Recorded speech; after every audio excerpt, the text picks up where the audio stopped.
What you are about to hear is highly classified.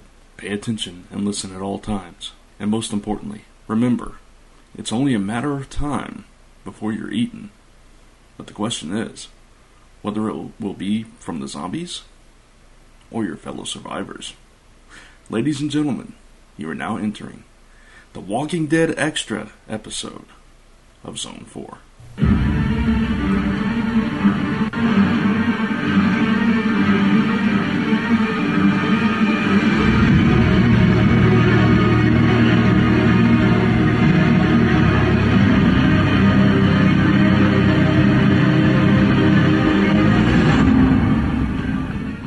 Alright, welcome back to the Zone for another Walking Dead special, and I'm once again joined by my good friends, the Mayor, Don Johnston. Hey, Don.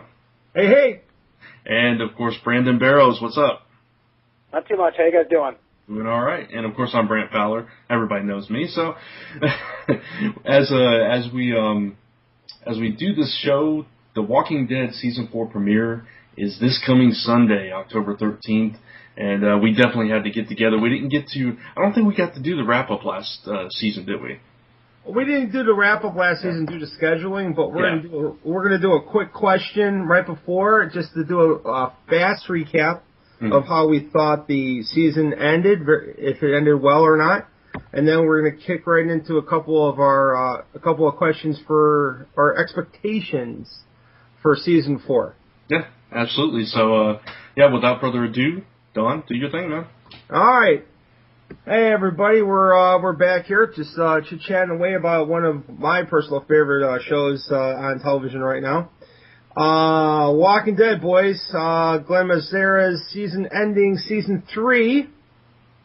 Welcome to the Tombs. What did you guys think of the last half of Season 3? I personally really gave it a strong B+. I mean, it really started going there for a while, especially with the death of Merle. I thought he had a real great last act for his character. Mm-hmm. And the total governor turn at the last story arc of the last episode, where he actually turned on the soldiers of Woodbury. Did not see that coming at all. So I gave it a good B+. Brando, what do you think? Well, I think it saved the season for me because, if you guys recall, I thought Season 2 was horribly boring, and the first few episodes of Season 3 I didn't think were much better. But it's like you said, it started to pick up, and those last couple episodes really made the season for me. Because honestly, at one point I was ready to give the show up for dead because I was just bored. But those last few episodes, especially Welcome to the Tombs, that's what I'm looking for in this show. And I really enjoyed those. I mean, I did not see Andrea being taken out of the cast at this point. I mean, she's still one of the main characters in the comic. I figured they would at least keep that going, even though she's a very different character in the show. So I do applaud them for taking that kind of risk and killing off a character that people obviously have an attachment to. I agree on that part of it. Andrea was total left field for me. That's but my whole thing is that there's just such a comic book reader part of the show, and then they have the actual only TV show people that watch it. It just surprises me that that people that have been reading the book for 10 years now are just like, wow, we're either loving it or hating it. It's such a crazy ride the show is for us fans. Well, they've got to take them as different entities too, because I don't know if I imagined this or if I read it or if I saw it on The Talking Dead or whatever, but I do remember hearing or reading somewhere them saying, we're not making this show for the comic book fans, we're just making the show.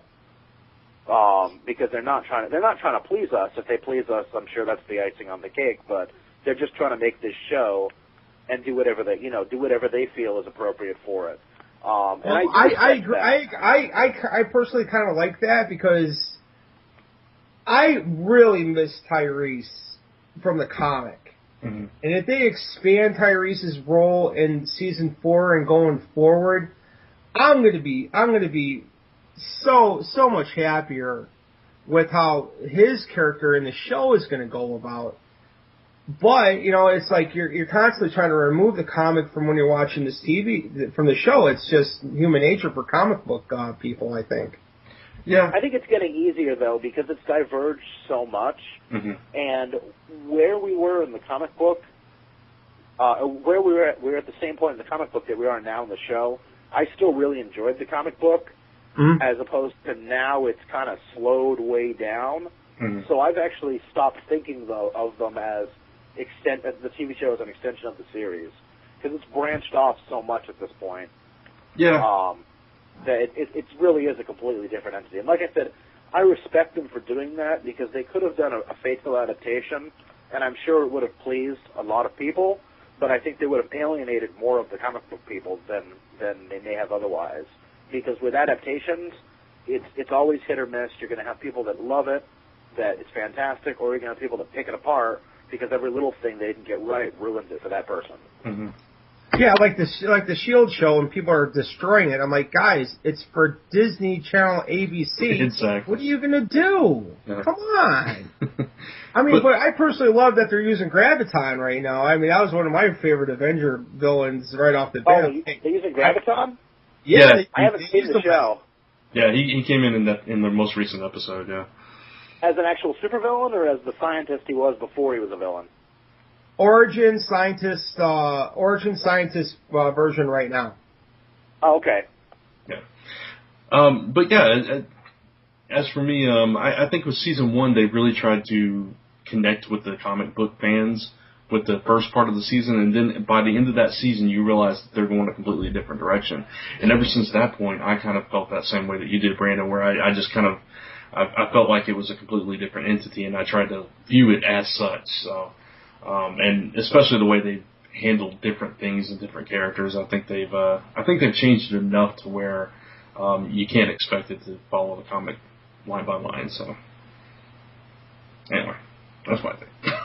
Yeah, and I got annoyed early on, like when they killed off Dale, because I love Dale. Yeah, Dale was one of my favorite characters in the comic, and they killed him off, and I was like, I can't believe they did that. And then it very quickly became apparent that they had Herschel take his spot. And in fact, there's a lot of stuff that Herschel has said and done that is stuff Dale did in the comic, and it makes me kind of wonder why they chose to go that route. And I've actually been thinking about that. I think it's because it makes more sense for his interactions with Maggie and Beth than it would have if he was gone and Dale was still around. That's the only reason I can think of why they did that. Yeah, true. True. This whole showrunner thing, I think there's a little bit of not stuff that's really prevalent online, but I've been kind of reading through the lines with all the showrunners that have gone from Frank Darabont to Glenn Marzara and now to Scott Gimple. I think there's a little bit of those kind of issues happening, because I think they didn't want to kill off Dale. I think Dale, the character actor that played Dale, don't know his name right now, I think he just said, hey, I'm out. You got rid of my guy, I'm out. I think that was probably one of the reasons, but, I think it merged very well with Herschel. I kind of like the fatherly advice Herschel guy right now, so, and I think he's going to continue to be that voice of reason. Yeah, I definitely like the show version of Herschel better than the comic version. No question. Yeah, he's not as fire and brimstone. I mean, I do like the character on the show, but, I kind of miss Dale, because Dale was always, he had his moments of bitter irascibility, but he was a tough old bastard. I love the scene where the cannibals are eating his leg, and he's laughing at them and screaming, I'm infected, you stupid bastards. Yeah. That was a great scene. Well, I bet you any money we're going to be seeing that happening this season. The cannibals? I think the cannibal storyline is happening in season 4. Yeah, from one of the preview videos that they showed for clips during the season, yeah, I kind of got the feeling that was going to come, because some of the people behind the show were saying the threat's not, it's coming from inside and they don't know where it's going to strike, and I kind of felt that's maybe the direction they were headed to. I hope they only devote an episode or two to that, because while I did like that storyline, I felt it was too drawn out in the comics. Because I really feel like Kirkman has moments where he's obviously paying attention to the comic, and periods where he's kind of phoning it in. Like right now, I really feel like we're in a period where he's phoning it in, right. And he has been for quite a while. And I'm hoping that with I won't spoil it for anybody because the issue just came out today. But I'm hoping that the developments that he's obviously moving into, he's back in a period where he's focusing on the book. Because the cannibals, it just felt like it was padded way too much. Like it could have been told in an issue and be done with it. Mm-hmm. But yeah, it's his book, not mine. He does tend to go on those stretches where he completely decompresses everything, kind of to ad nauseum. But yeah, I agree. It's been kind of slow leading up to the all-out war, which I have caught up to 114. I haven't read today's yet, but yeah. So I get what you were saying. Yeah. Go ahead. What do you think of the new protagonist of Negan? Do you like him? I don't know. He kind of seems two-dimensional to me, and every time that it seems like Kirkman is going to expand on him a little bit more and make him more than just a foul-mouthed wannabe biker guy, it's a passing moment, and then he's back to just the two-dimensional guy. I mean, we're obviously supposed to hate him, mm-hmm. but there's nothing else to him. At least with the governor was a scumbag. He was a sicko, but I always got the feeling from him that at least part of him thought he was really doing the right thing, that he was protecting these people so he could do the things that he wants because he's earned it, as opposed to Negan, who's just like, who's going to stop me? I got this bat and everybody's scared of me. Yeah, that's always been my problem with the character. I have a hard time understanding why people would follow him in the first place. I mean, just... Exactly. Yeah, because he's not... I was thinking that...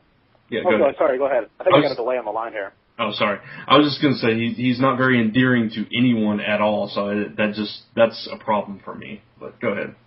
Yeah, I was thinking today when there is a scene in the new comic where I'm like, why is anybody putting up with him? There's no way that if they wanted to get rid of him, they couldn't. Mm-hmm. He's one guy. He doesn't even carry a gun. He's got his bat. What could he take down? Like 3 or 4 guys tops if they all decided to go after him? Yeah. There doesn't seem like there's any reason at all why people would put up with him as long as they have. That said, I do appreciate that there is some force that they can't quite master on their own, that they have to reach out for help because he's that threatening to the group. But the character itself, it's okay. Well, I like King Ezekiel, so I'm glad that's at least come out of this storyline. Because mm-hmm. I love the moment he has with Michonne, where she's like, "Are you for real?" She's like, "Nobody is really like this," and he's like, "You're right." He's like, "Nobody is really like this." He's like, "But it's what they expect me to be like. I do it for them, so they'll have confidence in me because they need somebody to have confidence in." Right. It just made him all of a sudden just a much more well-rounded character with 3 panels worth of dialogue to me. I was really impressed with that. Yeah. Yeah, I just want his T-shirt, but they don't make 3XL Savior T-shirts yet. Oh no. Oh shoot. All right, so guys, I'm gonna bring it back to the show right now, and I'm gonna ask you to take a look in your crystal ball. Let's talk about the Governor for season 4.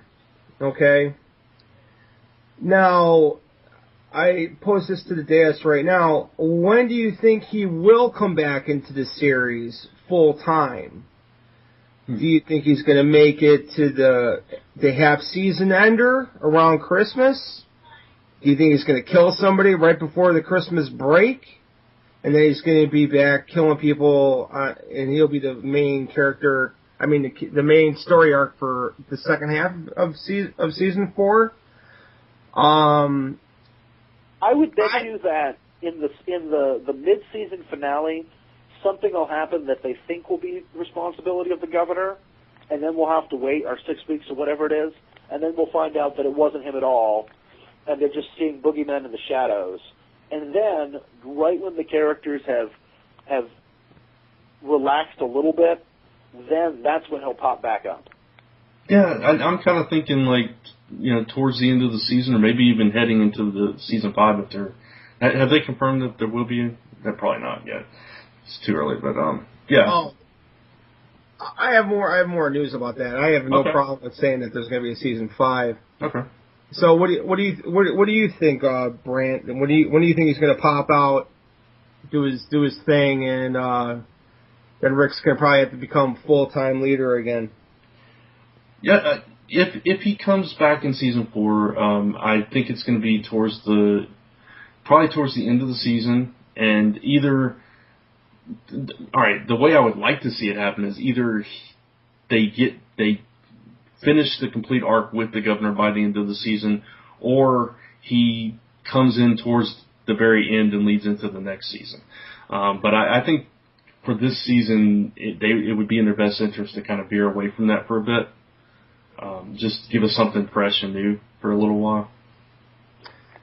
Well, I think they're going to really concentrate on more of the zombie part of it, because that's where the main previews are kind of leaning towards. Yeah.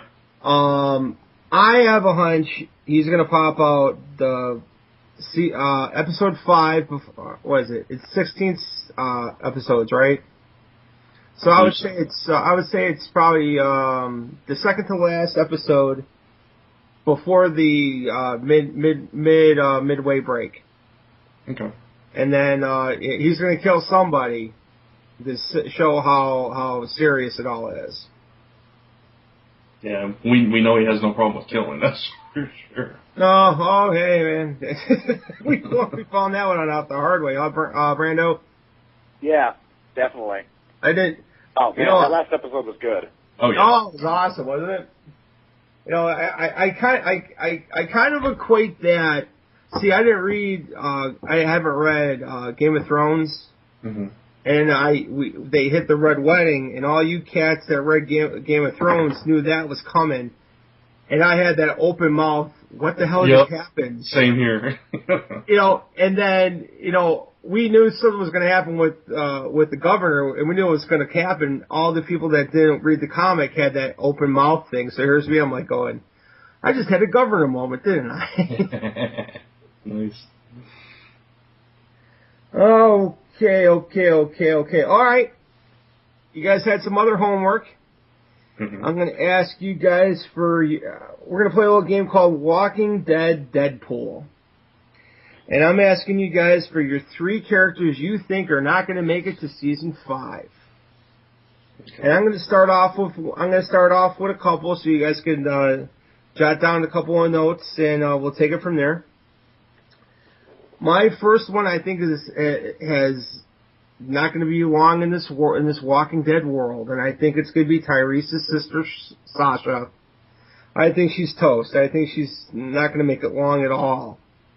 She's a very strong character, but you know what? They're going to have to start doing a couple of curveballs there, and I think you take Tyrese's sister away from it right away, and Tyrese just starts going a little bit wacky on you. I think she's going to be. I think her days are numbered on the show. And I got two other ladies on my Deadpool list. I think Carol's done. Oh, that was my number 1. Well, there you go. I'm surprised she's lasted this long. Tell me about it. I mean, there's no real romantic things happening with her and Reedus, and I thought that was going to happen last season. Mm-hmm. And I'm like, well, if they're not going that route, I mean, is she going to hook up with Tyrese? I don't think that's going to happen. So if she's not going to hook up with Daryl, who knows what's going to go down? I mean, I like the character on the show. I was at first surprised that they let her survive that long, but I like the way she's developed. She's become a pretty strong character, even if she's not always at the forefront. She's a very reliable character. She's someone in the group that, she's there and she'll do whatever needs to be done. But I really am surprised that she's lasted this long. But again, it comes back to the differences between the show and the comics. She was a very, very weak person in the comic. Mm-hmm. Her entire purpose was to be a victim. And I do like that she evolved past that on the show, because she was very similar to her comic character originally, and she just grew a tremendous amount. But I think she's at the point where she's done growing. There's not much else they can do with her that would fit with the character. So either she ends up like T-Dog in the background of 3 or 4 episodes, and then she disappears for 3 or 4 episodes. We wonder why she hasn't had a line all season. Or they have to do the dramatic thing and kill her off. My friend T-Dog, he went off so well, though. I appreciate it. He did. But the man didn't have a line for like 5 straight episodes. That's true. And then when he finally did, I forget exactly what it was, but it's like him nodding and going, yeah, that's right. Yeah. And I'm like, oh, T-Dog speaks. He's going to die now. It's like, oh, he's there. I forgot about him.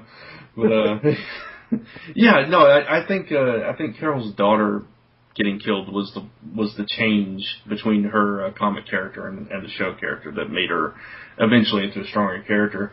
But I don't know. I mean, at first she was on my list, and then I started thinking about it. I was like, well, she survived that whole being locked in the lock and the whole Tyrese moment from the comics, and they've saved her for that. And there was a clip with her with this little girl following her around.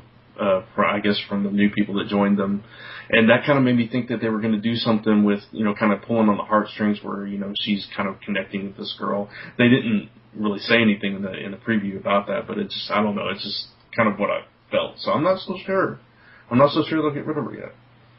Well, I think it would be within keeping with the tone of the show if either she did make some sort of connection with this girl you mentioned as like a surrogate daughter, or she and Daryl finally look like something's going to happen, and that's what she does. Yeah, because that's exactly the thing they would do. Yeah, that's true. Oh, that would crack his head pretty good. Yep. My last, Beth Green is gone. Yeah, that was my number. My number 2. that was my number 1. Yes, it's time. Yeah. I like her, but she doesn't really serve any purpose other than being really cute. Yeah. And babysitter. And babysitter. Now that's but it looked like in some of the previews, like she was going to hook up with Daryl too. So who? I do like the Green Girls. I really do. It gives Herschel a little bit more of a reason to live. But if they start interweaving a lot more of the comic stuff in there, if the governor kills Beth right in front of Herschel, and Herschel's like, I can't do this anymore, and then they pop Herschel. I think Herschel is going to be around for a long time, but I think they're going to put him down a path as well. Yeah. I think Herschel will last at least another season. Yeah. He might be the shocking death from early on in season 5, but I think he's relatively safe for season 4. And he's doing such a great job acting on that show. Oh yeah. I feel, and I feel if anyone that should get a nomination for an Emmy, it had to be I think his name's Scott. I think so. I think it's Scott. I think he deserves it because he's the emotional crutch on that show. Herschel / Dale, if you know what I mean. Yeah, exactly. All right. We're at a consensus for the Deadpool of Carol and Beth. All right, who's the last one on your guys' list that you think it's going to be that third character that's going to get popped? Well, I figured it would either be Tyrese's sister, because she seems like a throwaway character to me. I honestly don't even remember if she was in the comic or not. That's how little I remember her, or how little I esteem her. Or we will see some of the new characters that started popping up after they encountered the governor in the comic, and some of those guys will die off. Because I can't imagine, other than Carol and Beth, I can't imagine who of the core characters that we will start off with that they would risk getting rid of. It's too early to kill off Glenn, and who knows if they even will.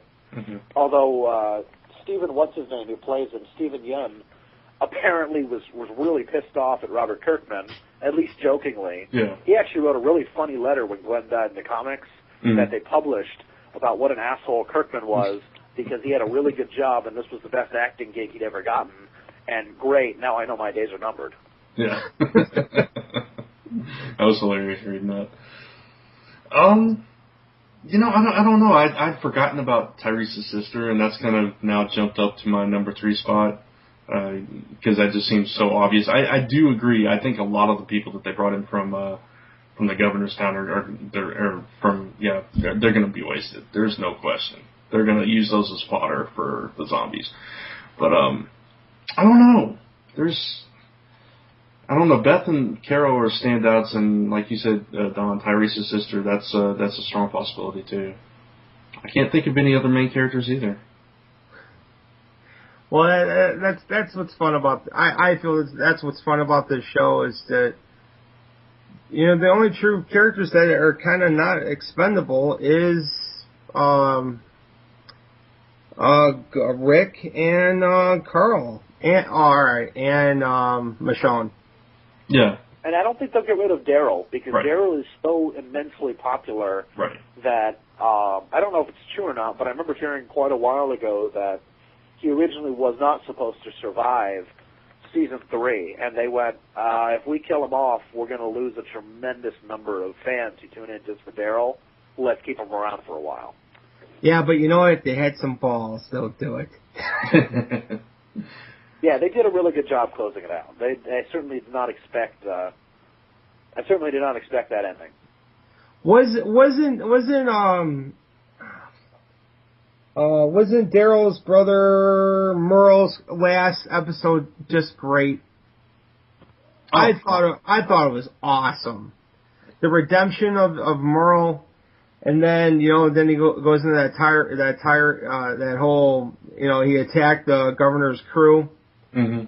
And then the governor popped him, man. There's me. I'm like, oh, you're a badass, man. Yeah, and then the scene with him and zombie Merle and Daryl was just, I mean, that was heart wrenching. Yeah. He had to be the one to put him down. That was just, man, that was some good writing right there.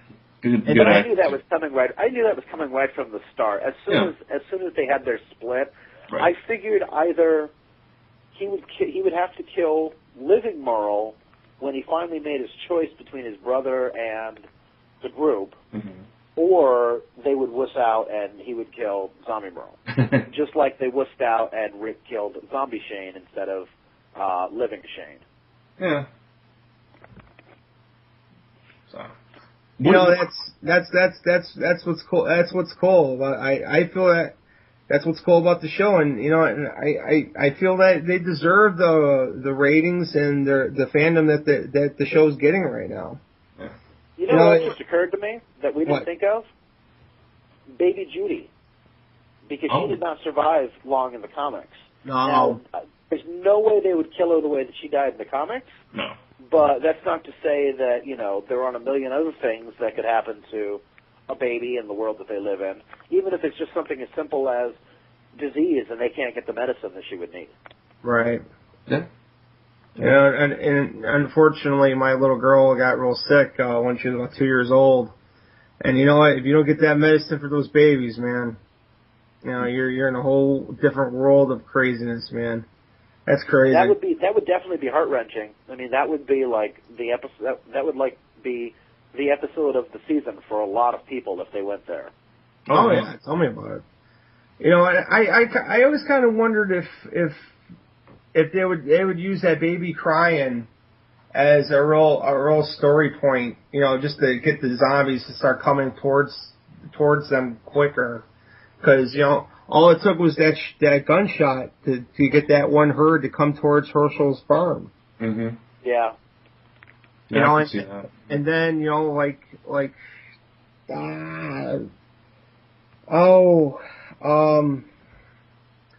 the episode with it was called Clear. It's when the first season guy that told rules to Rick, his name is Lord, not Tyrese, but I don't even remember. You know his name. He played in that new AMC show.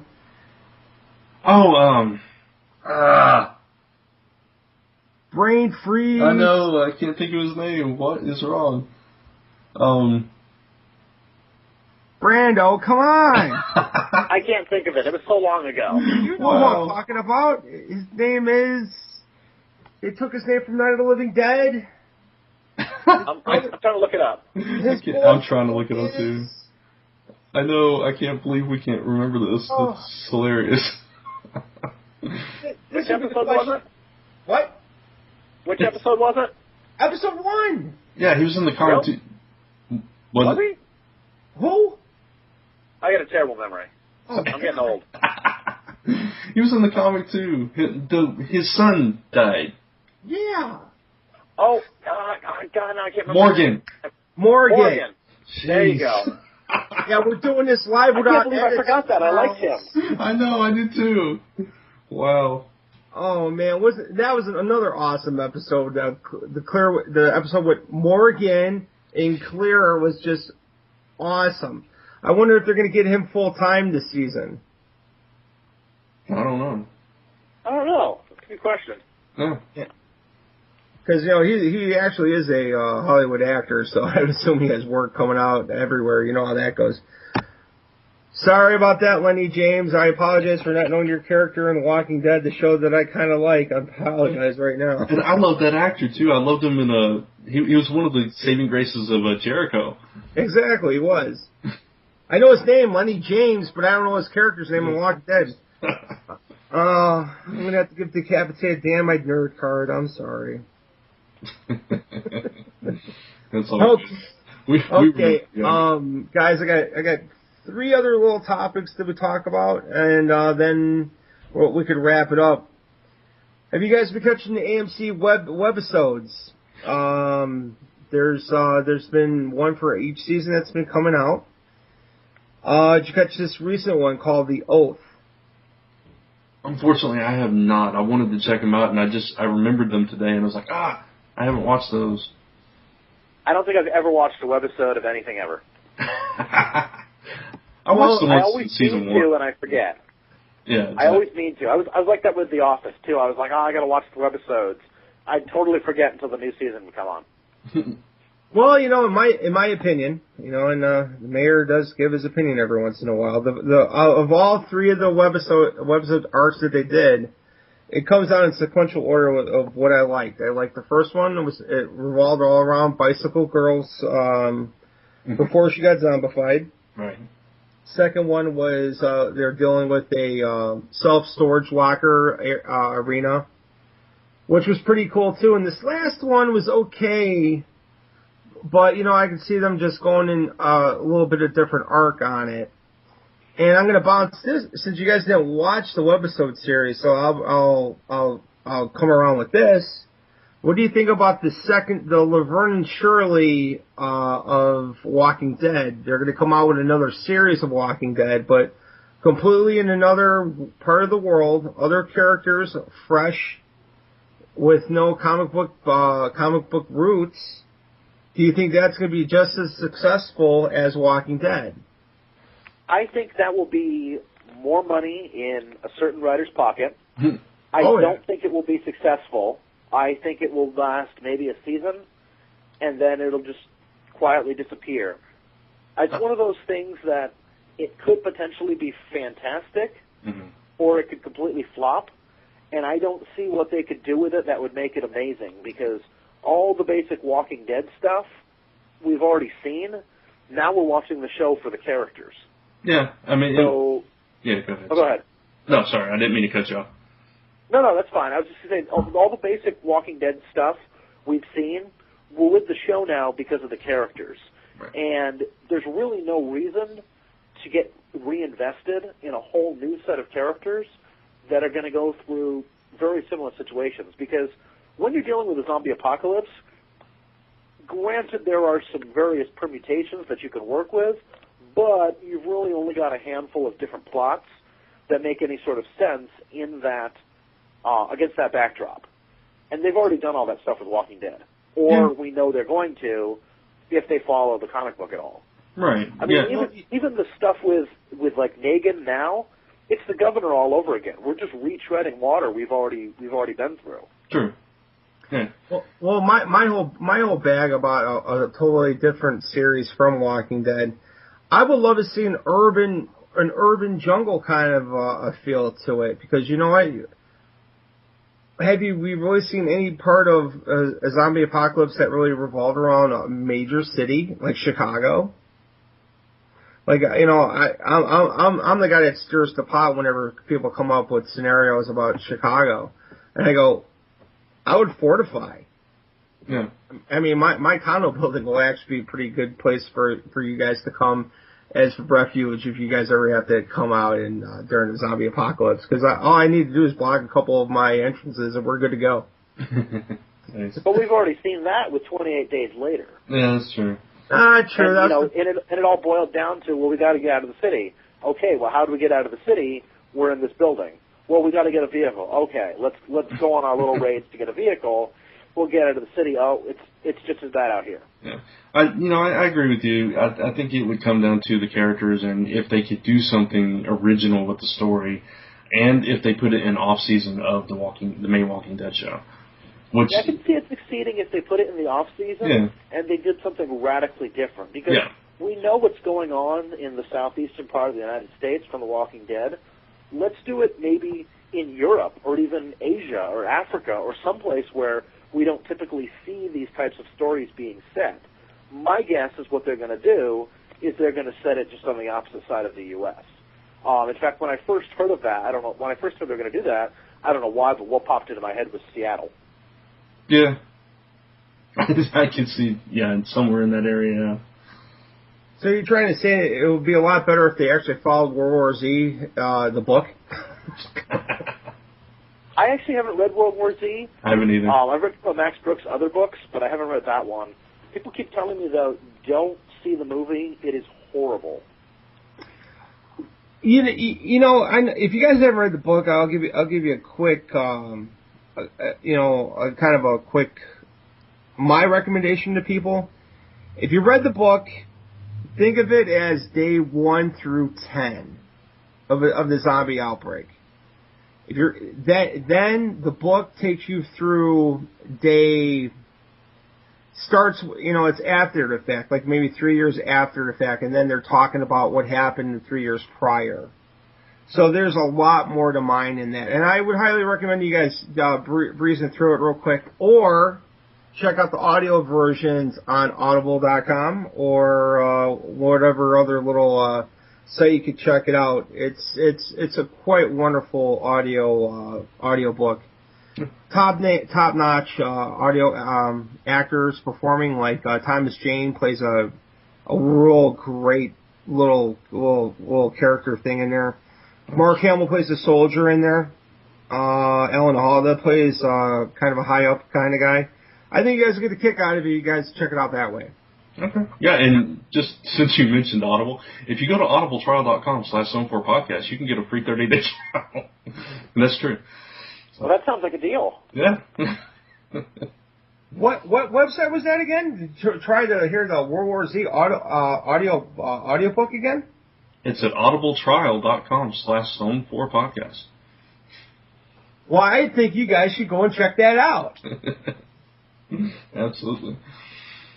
All right, guys. I think that's pretty much we covered the beginning of the season 4. Mm-hmm. We'll try to reconvene for maybe before Christmas, get our thoughts on season 4, or before the second half starts up after the holidays. Yeah. We're going to start doing some plugs right now. So I'm going to give it to my writer from the East Coast. I'm going to give it to my guy Brando. Brandon, take it away, my friend. What's some plugs that you got going for you? If you folks out there don't know, I'm Brandon Barrows, write comic books, as Don mentioned. My detective series, Jack Hammer from Action Lab Comics, is coming back as a monthly series. The first issue will be in Diamond Previews in November, so ask your comic shop to order it for you. Order tons and tons of copies for all of your family and friends. And what's today? Today is Wednesday, the 9th. In 2 weeks, on 10/23, I have a horror comic called Red Run coming out from Alterna Comics just in time for Halloween. So check that out as well. You can go to alternacomics.com right now, and you can read a preview. Awesome. I'm in. Yeah, definitely. Very cool. And I'm looking forward to Jack Hammer as well. So. Awesome. Well, I will have some letters for you to slap on there before too long. Sounds good. Nice. Ionic is just about finished with issues 5 and 6 of the new series. Sweet. There you go. Brant, what do you got to plug today? Another letter, yes, that made sense. Another book I lettered, actually, Affliction number 3 is up on Comixology as of today. Got the notice this morning, so, yeah, that's it. It's a 4-issue miniseries. They've been releasing each issue per week. It's published through Arcana, and after all 4 issues are out, the trade is going to, I think it might be the actual following week, they're going to publish the PDF of the entire trade, and then next year the print version will come out. But yeah, issue 3's up as of today, so check that out. And yeah, just listen to the Main Zone 4 podcast every Friday. We had a special guest this week, writer Thomas Stasia, talking about his most recent novel. So check that out. Excellent. So I'm going to wrap it up with my plug. I actually have a plug, guys. Awesome. And my plug is, I'm asking all the Walking Dead fans that are listening to this podcast, I understand you love zombie carnage, but you're thinking to yourself, Mayor Don, we want a little something else to happen with the zombies. So I'm going to tell you a little bit of project that I personally have backed and I support 110%. I want you to save a zombie. His name's Kitty Zombie, and he is doing he's doing a short film aimed towards the kids and the little ones.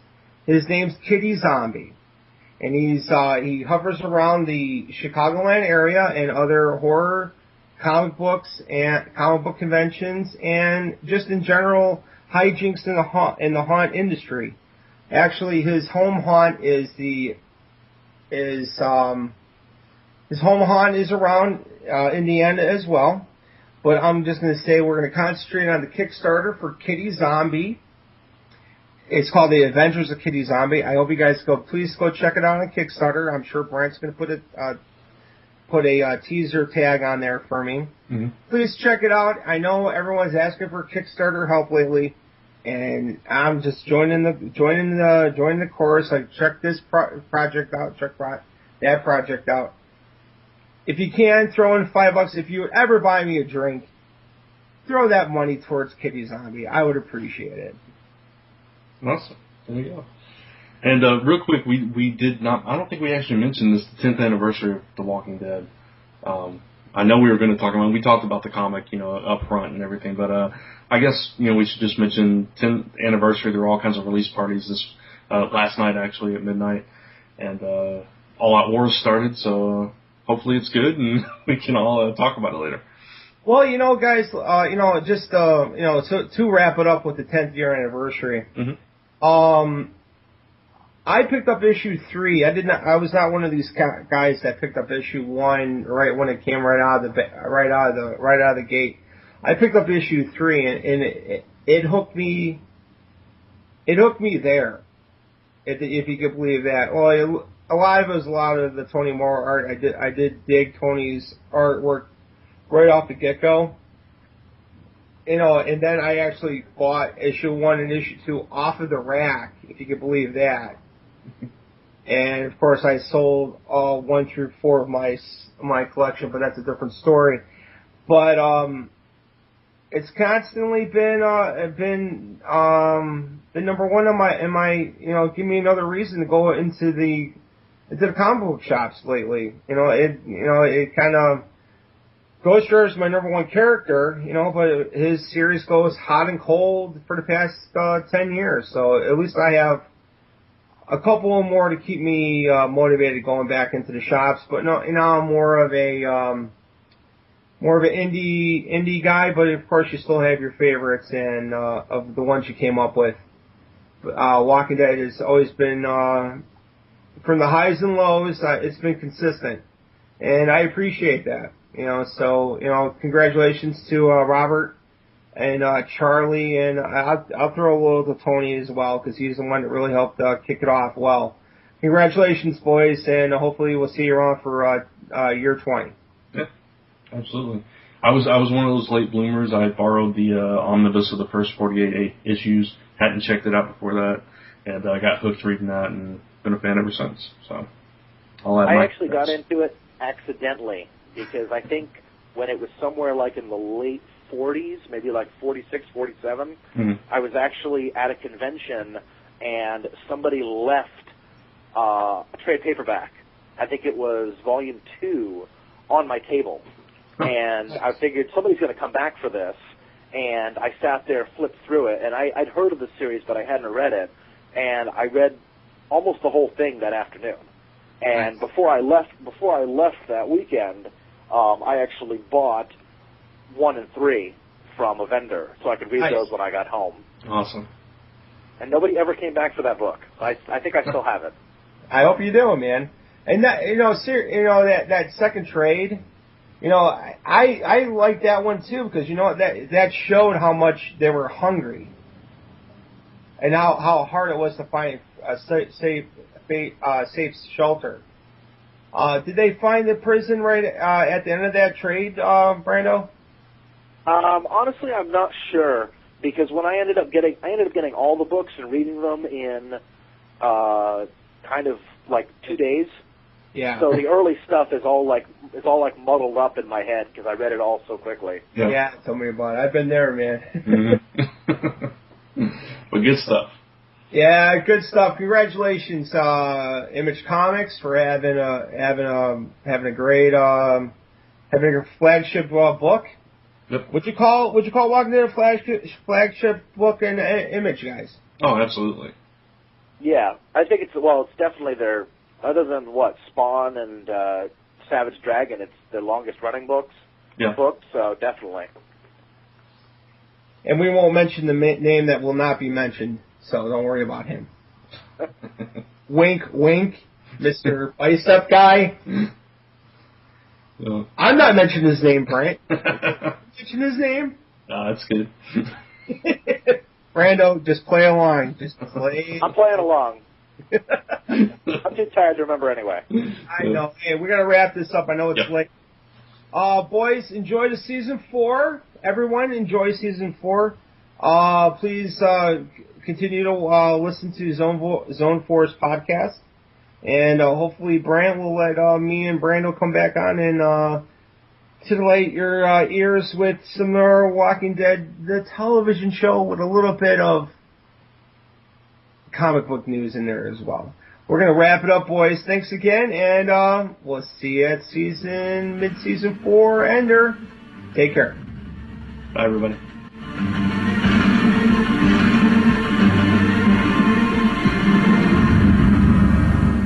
This has been a Gonzo Goose production.